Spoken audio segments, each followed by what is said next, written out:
everybody. I'm back. Hi, it's me. I'm Alex. My name is that. We are upon the 35th live email, which is more than one. And we are increasing in number gradually. I have been slightly slow on this one. I apologize. I was just like, I was going to say finals, but that's not entirely true. I got my finals ahead of time. I was more like, I'm building a D&D room, and that's fun. So yeah, that's why I've been slow. But we shall begin. I catch a glance of the moon to the dead branches of ancient trees as I drive down the ill-kept dirt road. The sun set hours ago, and now the moon, a mere sliver, did little to keep the shadows under guard. As my janky car jitters along the pothole-scarred asphalt, I make out a rusted fence in the light of my car's headlights. It draws ever nearer. This must be it, I mutter to myself as I pass a dilapidated car with the words, Scott Scrap, painted on the side in blood red. I feel a small shiver go down my spine. I pat my old car's dashboard. Don't break down on me now, or I might have to leave you here. I chuckle to myself, trying to lighten the mood. The rusted fence extends beyond the reach of my headlights as I continue alongside the scrapyard. I glance to my right and manage to see through the yard, a crack in the fence, where hundreds, maybe even thousands, of automotive corpses lay out, as far as the eye can see. After a few minutes more, the road curves to what perhaps used to be an entrance, but now is a little more than an extension of the graveyard within. As I park, my headlights illuminate dozens of steel husks that overflow beyond the confines of its rusting walls, like bodies mowed down as they are trying to escape. I step out of my car, and the hair on the back of my neck stiffens.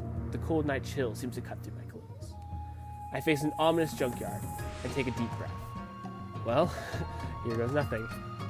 I turn on my phone's flashlight and begin to approach. The knot in my stomach tightens as I weave my way through the dead cars deposited near the entrance, trying to avoid the remains of their broken-out windows that litter the ground. I wrap my arms around myself, merely because I'm cold, of course, and make my way toward what would seem to be a sort of gate. I clamber over the hood of a truck and find my way to the gate. It's ajar, just enough for someone to perhaps fit through sideways. I tug at the handle, only to listen to the grating creak that the dying hinges emit. I quickly let go. Well, I think to myself, if anyone didn't know I was here before, they do now. I give up on trying to open the gate and slide at the crack. I cast my dim light across the automotive graveyard and swallow before calling out, Hello? My voice cracks as the tone is far less confident than I intended. The sound of the wind as it passes through the lifeless steel frames is my only reply. I peer down the narrow path ahead of me. No one seems to be here. Maybe I should just come back later? I begin to turn around as the sound of rusted hinges cuts through the night. I jump and whip around my phone, only to see a grungy little old man as he tugs the gate closed. He squints and raises his hand to shield his eyes from the light. Oi! That's right! He says in a gravelly tone. I lower my flashlight and try to calm my racing heart. Sorry, my bad. Do you work here? The little old man gives a lopsided sneer of a gape smile. You could say that. He dusts off his hands and begins to hobble down the narrow path deeper into the yard. Follow me. I hesitate and look back toward the gate that's now been shut behind me. How did I not see him? I wonder. I look back toward the little man getting farther away. I shake my head and follow after him. As I catch up, the old man takes a right and begins to follow a different path through the wreckage. So what you been looking for? I slow my stride to match his. I need a new rim for my 2001 Honda Accord because I may have drifted into a curb. I had some friends in the car with me. It was a bit overconfident. You know how it goes. The little man simply grunts in reply. I wait a few seconds before continuing the conversation. I was also looking for a rack and pinion. Do you have any of those? The hobbling man stops and looks out of the corner of his eye at me, then looks at this seemingly endless sea of cars. Yep. I scratch the back of my head. Right, of course you do. My bad. The little man simply goes closer to the center of the yard. He continues to weave through, and as we near the center, we make out a crumbling facade of what used to be a shop at some point in the distant past. The darkness behind its clouded windows watches us as we approach. The little man grasps the worn knob and pulls the door wide. Pitch black darkness awaits me within. By the light of my phone, I make out a heap of alternators piled on each other, like the prize skulls of some sick collector. Go on in. It almost sounded like a command. I bite my lip and step into the darkness. The old man follows after me and slams the door. I hear something crash to the floor. I whip my light around just to see a small shape skitter away. The little man lets out a chuckle that sounds more like a wheeze. The rats aren't what you need to be worried about. What does he mean by My thoughts are interrupted by the sound of metal grating on metal as it fills the darkness. I jerk to my right, but something knocks my phone from my hand. As it clatters to the floor, I see something clutched in the little man's fist. I raise my arms above my head as a thunderous boom fills my ears. The lights flicker on, and the little man stoops down, muttering something about how whoever put this box of parts in front of the light switch is going to have his pay docked. I slowly lower my arms and watch him as he put the crowbar he grabbed back in its respective corner, and then wrap his arm up around a box full of metal parts and heave it out of the way. He grunts and hobbles toward the cluttered desk. I take a few moments to try and calm my beating heart as the old man puts on some glasses and sits in an old dusty chair. He puts his hand on an old-fashioned keyboard and asks without taking his eyes off the screen, 2001 Honda, you said? There you have it, a slightly dramatized account of my visit to the junkyard. And to be fair, it wasn't like night, but like every other detail I mentioned was actually pretty accurate. If they haven't filmed a horror movie in a junkyard yet, I would be amazed, because I can only imagine just how creepy those things would have actually been at night. It was a sketchy place. Also, might I say it's probably the most messy and cluttered place I've ever been. Like, seriously, if you could see this guy's desk, which you can't because audio, you'd be like, how are you alive? Because there's a lot of stuff there. So yeah, there's no way I could work there. But anyway, I went to the junkyard, got a new rim for my wheel, because I cracked that when I ran into the curb, and had an enlightening experience. Oh, and also, the cash register sounds reading 0.116 Oculuses. Man, I cannot tell you how happy I'm going to be when I get to stop counting Oculuses. Like, it's going to be a beautiful day. Anyway, let me pick up where I left off. I finished my last Life of D email and went to bed. There, wasn't that exciting? Aren't you glad I write these? I mean, they're so informative. Okay, but actually, let's go on to, like, actual important-ish things.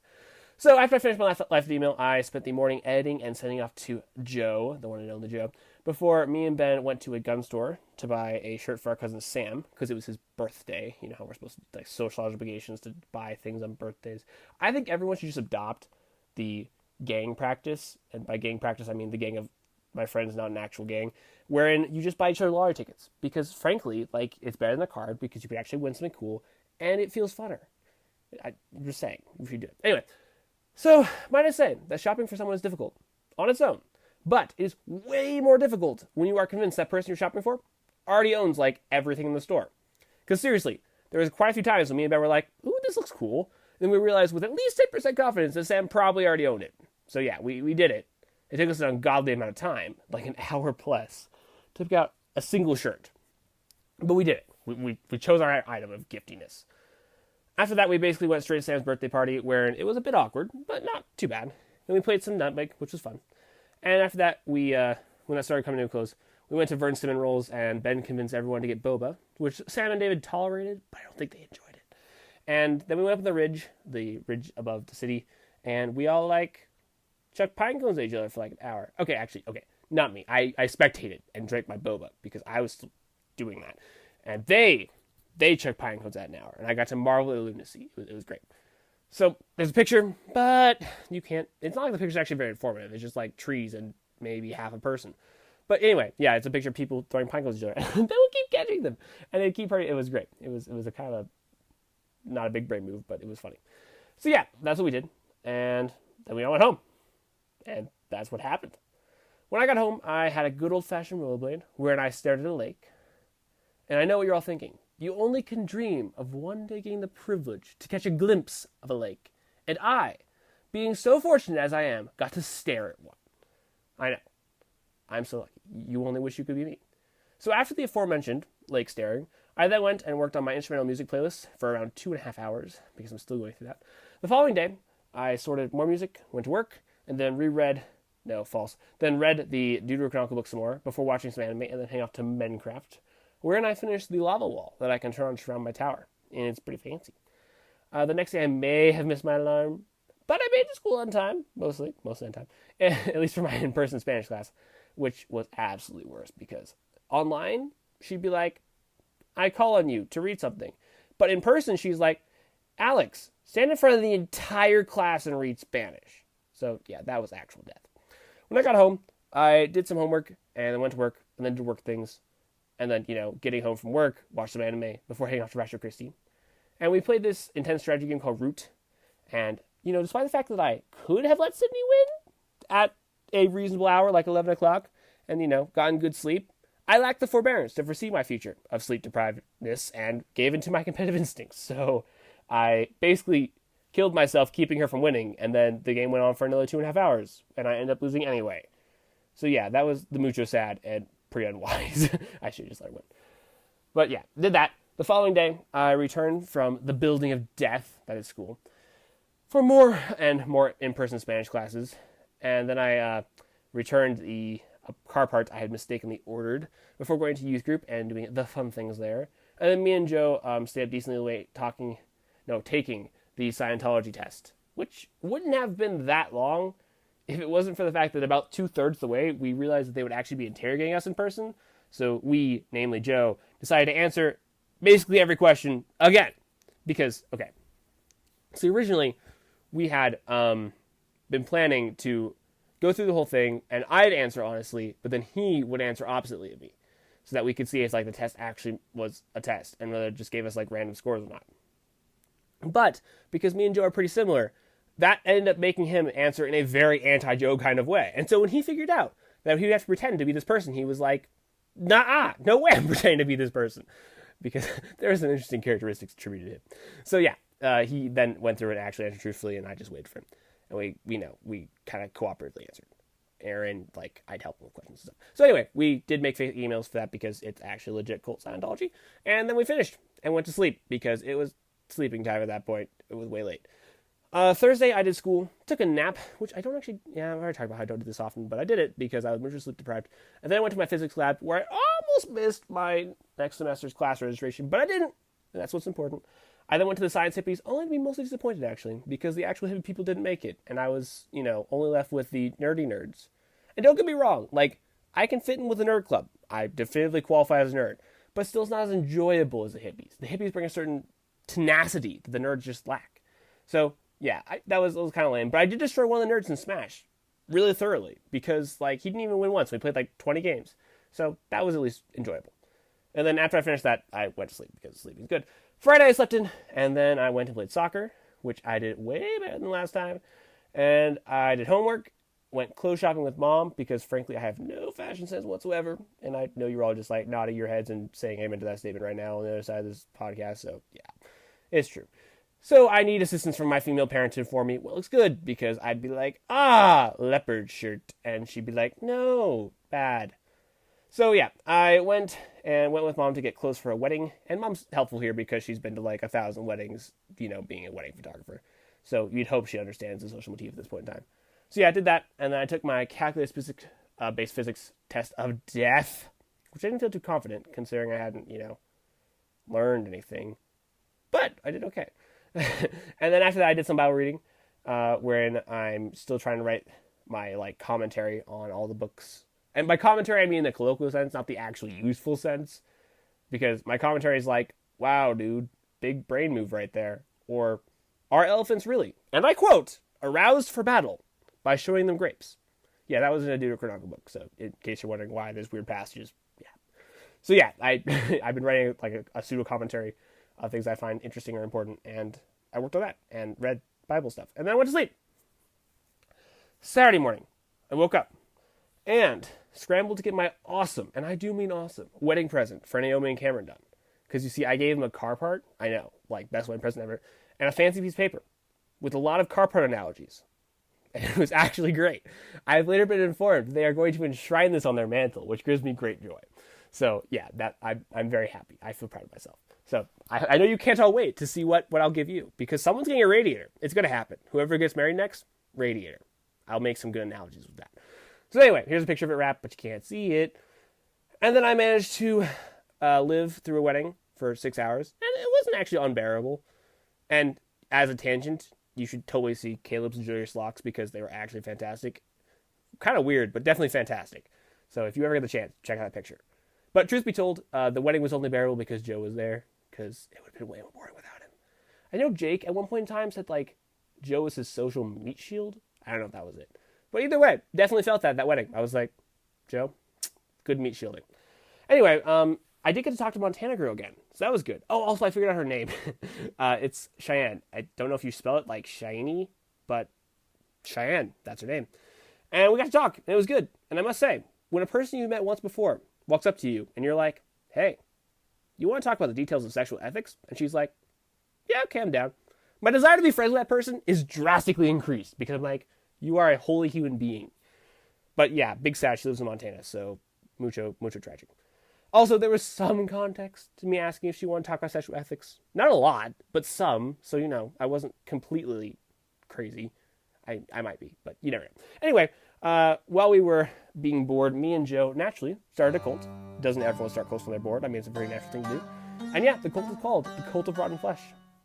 It's named after the most useless eye of Minecraft, or so we deemed it, namely rotten flesh. And our pitch is as follows.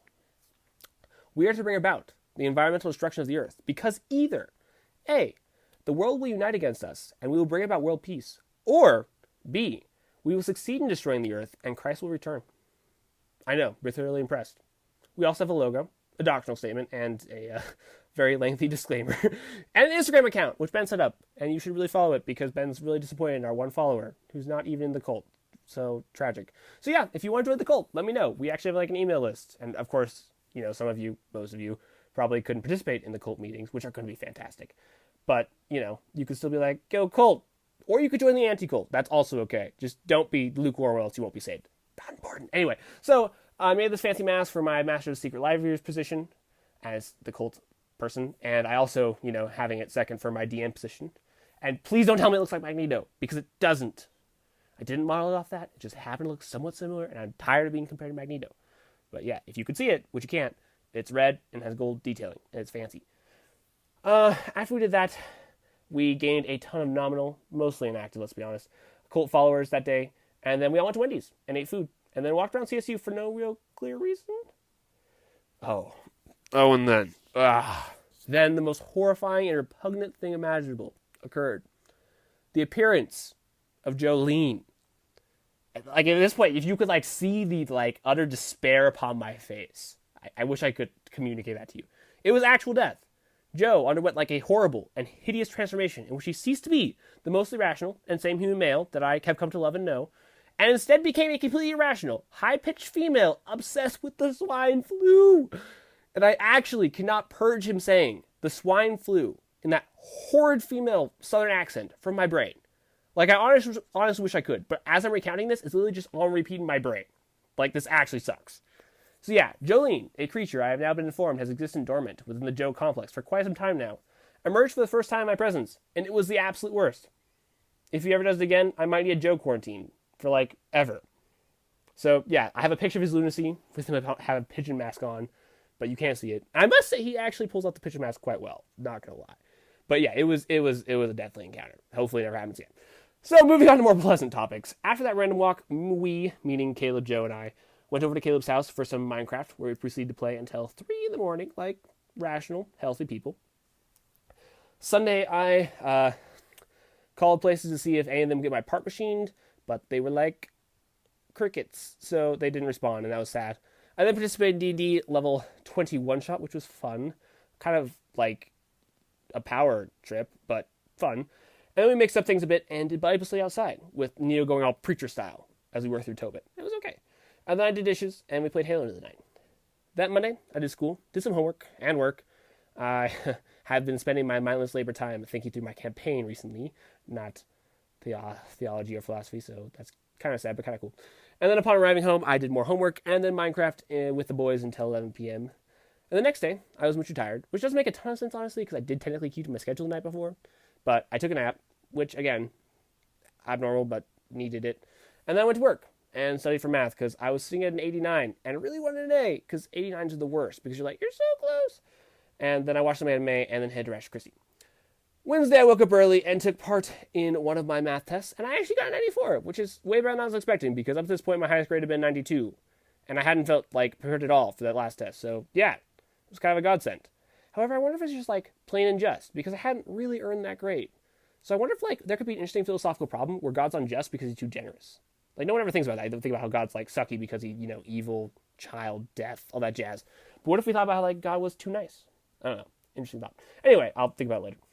I was glad for that grade, obviously, and then I took that test with the aforementioned grade and watched some anime and then went to work and then did homework and then went to the group where we had an epic game of spike ball, but me and Sam won and beat Joe. The margin, not important. We won. That's what really matters. And so, yeah, It was a good game. It was tough. I mean, it was easy. After that, I talked with Jordan for around 2 hours before going to sleep, which was good because I like catching up with him. And then on Thursday, I had school and took yet another nap, which is surprisingly effective, let's be honest. I then went to my last calculus-based physics lab, which I didn't have to do any write-up, so it was super chill. And then got home and finished my last physics homework, which was really nice because physics was death. And then I finished this anime I really liked. It's like the second one I've ever given a 9 rating, so highly recommend. And then I made a Discord channel for my D&D campaign, talked to Liam for a bit, and then did some Bible reading. That Friday, Joe came over for cult planning, and then Jake stopped by to hang for a bit, because we wanted to see him, but the time was honestly meh at best. It was mostly just super small talk and super short. I then had dinner, played Mucha Minecraft with the gang, and did that until 4:30 in the morning. Again, like a healthy, rational boy. Saturday, I took my finals for my asynchronous classes, and did meh to poor. I ended up getting a B in music appreciation, probably because I don't actually appreciate music, but that was still sad. But I did pull off an A in Spanish, so that was good. After doing those, I went over to Brayden's house, and we played some Smash before he came over my house and helped me with my janky basement renovations.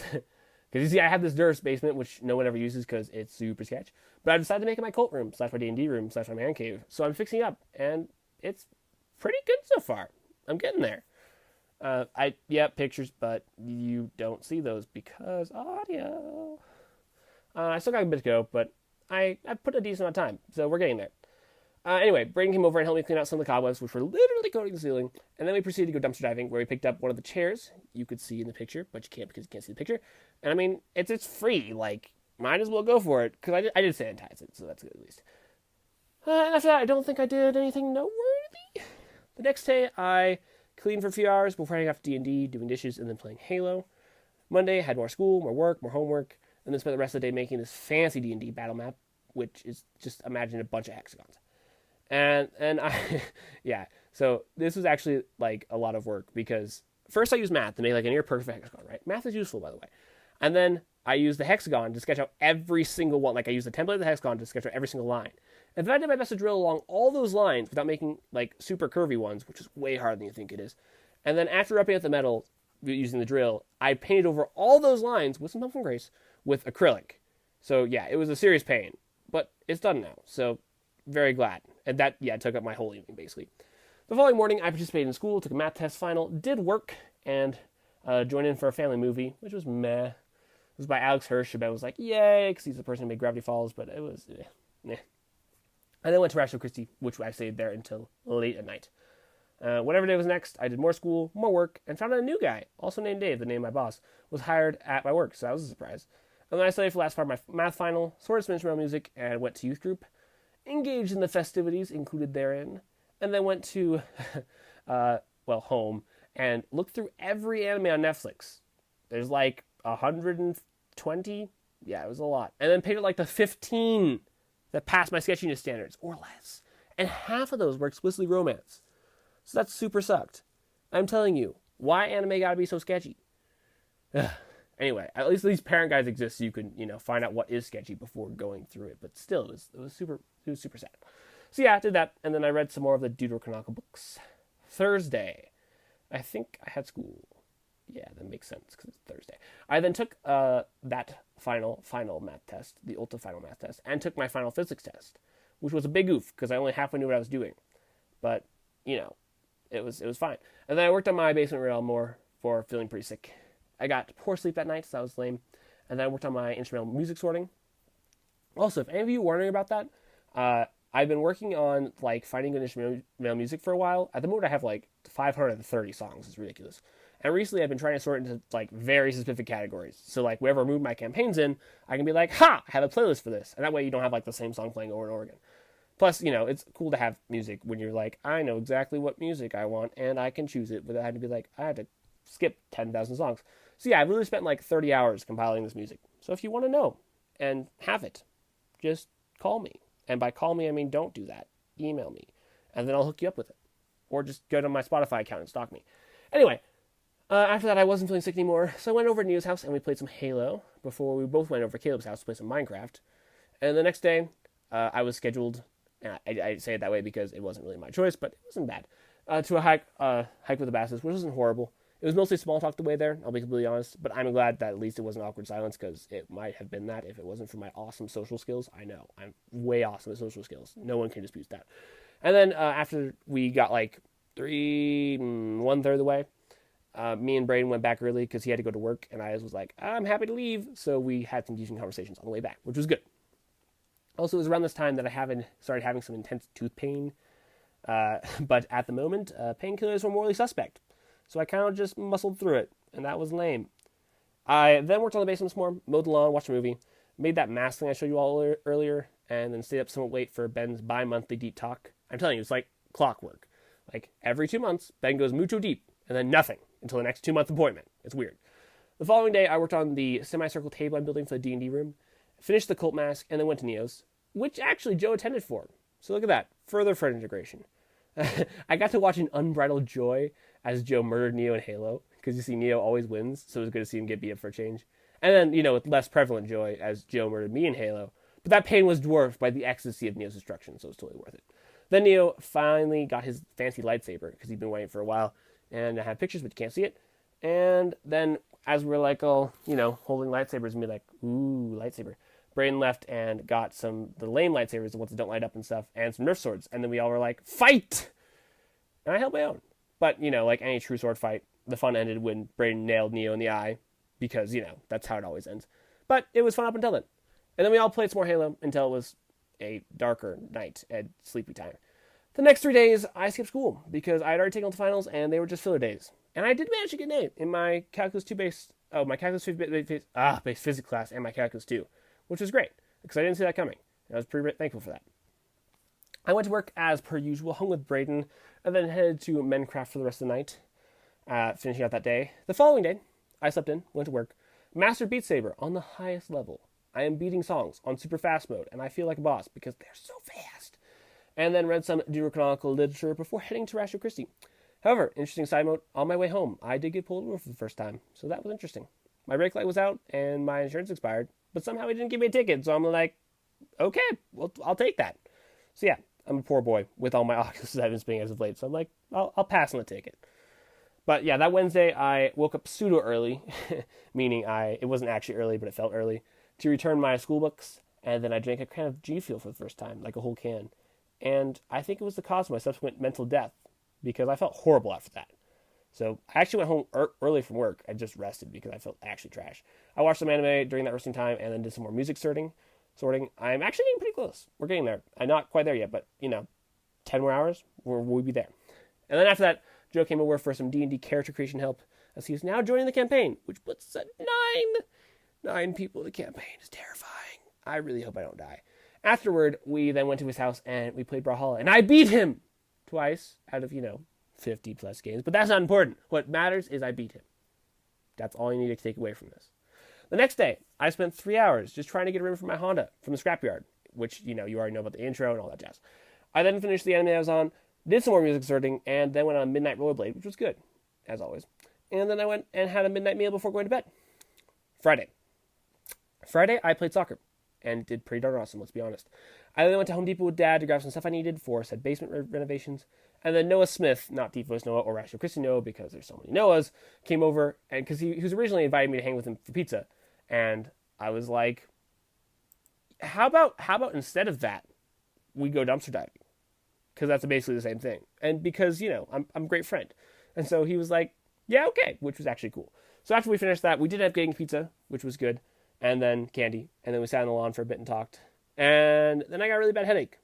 But painkillers were no longer morally suspect, so I was actually able to take Advil, and that was very happy.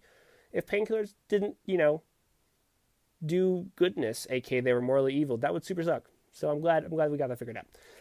So yeah, I went and did another run to Home Depot, painted some stuff, went dumpster diving, worked on this Life of D-Mail, and then went for a late night blade. Oh, and also I started showing Grace and Mom Your Lie in April, because let's be honest, it's a really good anime. And then finally, today, I worked on sanitizing and deodorizing all the carpets I pull out of dumpsters. Yeah, don't worry about that. They're clean now. And now the carpets now grace the dirt floor. You're welcome, world. That I have now, deemed my man cave. So I intermittently worked on this email and getting everything set up for the basement, and then it became now. So yeah, that's what's been happening in life. I ain't dead yet, and don't intend to be anytime soon. So hopefully these emails will continue to come your way. Like it or not, they're coming. So yeah, I guess I'll talk to you all next time. Oh, and as a parting gift, a picture of Ben you will never get out of your brain. It's actually fantastic. You should look at it. So, yep, that's where we end. See ya. I guess the only thing I can do is learn from it and trust that it's worth it to